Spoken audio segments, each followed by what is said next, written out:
Hey math kids, today we are going to talk about the equation of a line. We're in section 1A in your book, and the first thing I want to tackle is the concept of slope.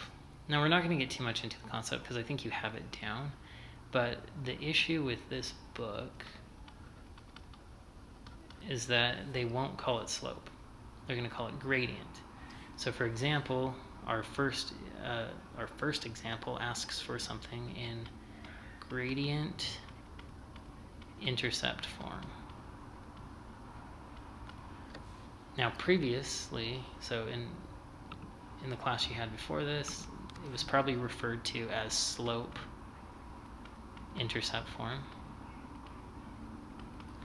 And all that is y equals mx plus b. Okay. We also came across point slope form, which is now called point gradient form. So it's not too bad, but this is the y minus y1 equals mx minus x1 equation. So just remember, anytime you see gradient, switch it to slope and you'll be fine. So on this first problem, they tell us that our gradient, or slope, is equal to -3, and it passes through the point 4, -5. So since we are given the slope and a point, or the gradient and a point, we're going to use this equation.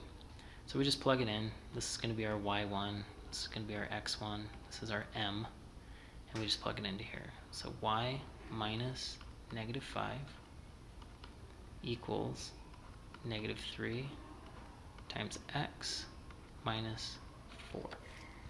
Now, it specifically asks to put it in slope intercept, or y equals mx plus b form, and so to do that, we need to simplify and solve for y.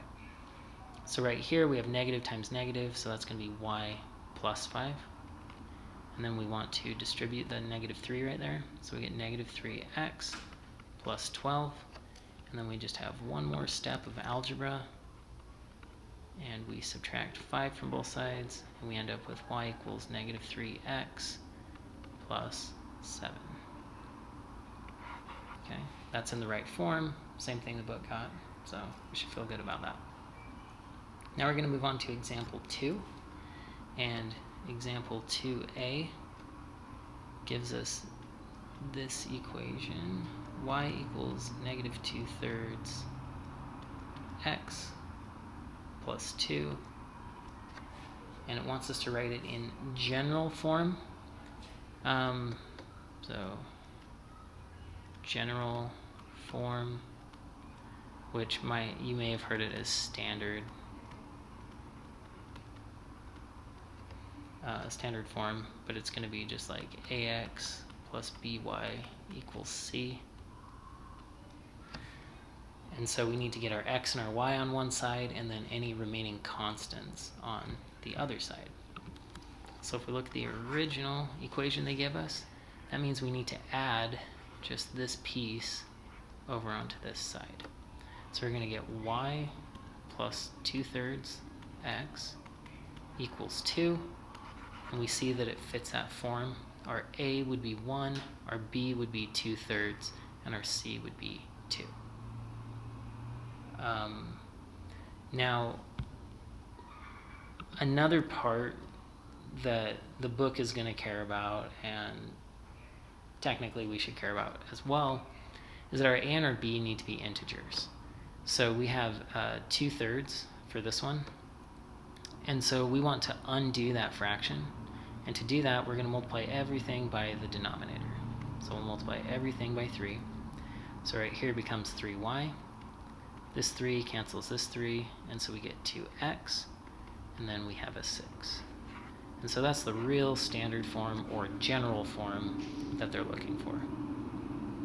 Okay? There's a part b to this. So 2b gives us 3x minus 4y equals 2, and they want gradient intercept form. So I'll just say grad int form, which remember that is slope intercept form, or y equals mx plus b. Okay, so the important thing to focus on when you're trying to get something in slope intercept form is that it is solved for y. And so we want to keep this here and then move this over here. So to do that, we're going to subtract 3x from both sides. So we're left with negative 4y equals negative 3x plus 2. And then we're going to divide everything by negative 4.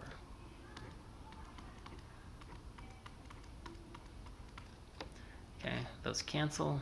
We're just left with y. The negatives will cancel here, so we'll have 3/4 x. And then positive 2, negative 4, that's going to end up being a negative quantity. And then 2/4 will reduce to 1/2.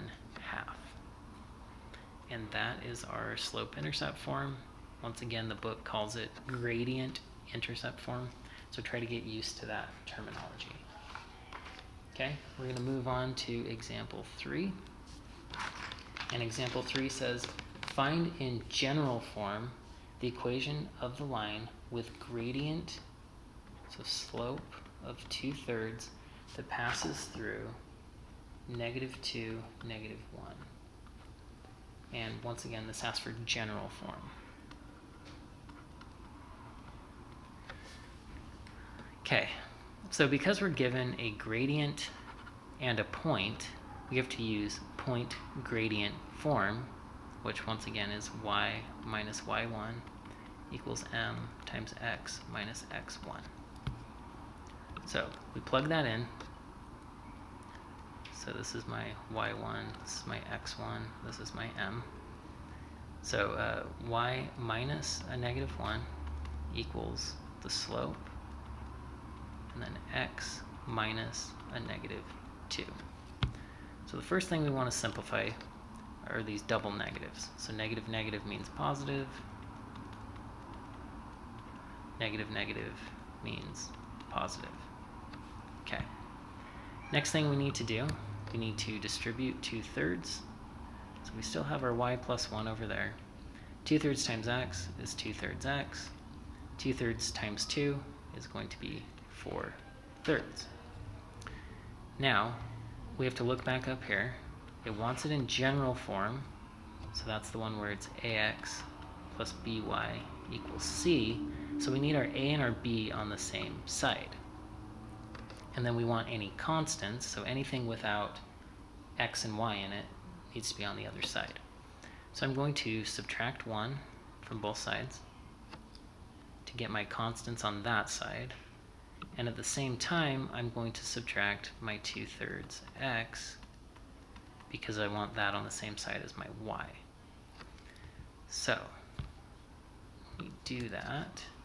Those cancel, and we're left with y negative 2/3 x plus y. These cancel. And right here, we want to think of this -1 as a -3/3 because it needs to have a common denominator with the 4/3. So if we have 4/3, -3/3, that leaves 1/3. Okay, with general form, we need our a and our b to be whole numbers or integers. And so since we have a fraction right here, we need to multiply everything by the denominator. Okay, so this 3 cancels this 3. We're left with -2x. 3 times y is going to be 3y. And then the 3 and the 3 cancel. And so we're left with a 1. Now, another thing that the book is going to want you to do, I'm not too particular about it, but they're going to want this leading one to be, this leading coefficient to be positive. So since it's negative, the one with the x, we're going to divide everything by -1, and we're going to get 2x minus 3y equals -1. And that is your general form